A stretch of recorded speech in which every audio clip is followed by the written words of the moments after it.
అమ్మతోడు ఏం time pass అయితే లేదురా. ఒకటి ఆడదామారా?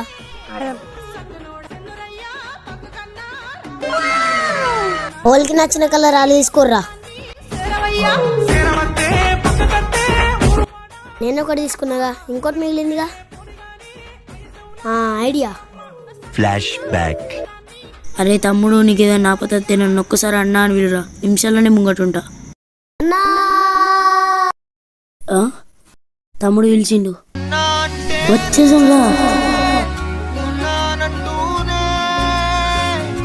అరే తమ్ముడు ఏమైంది, ఎందుకు పిలిచినవురా? అన్న గోట్లాడడం ఒకటి తక్కువ ఎర్రే. అమ్మతోడు తమ్ముడు నన్ను గంతకనే పిలిచినవారా? నేను మంచిగా ఫోన్తో బిజీలు ఉన్నా. ఈ పోరాన్ని చెప్పని కొంచెం చెప్పండి.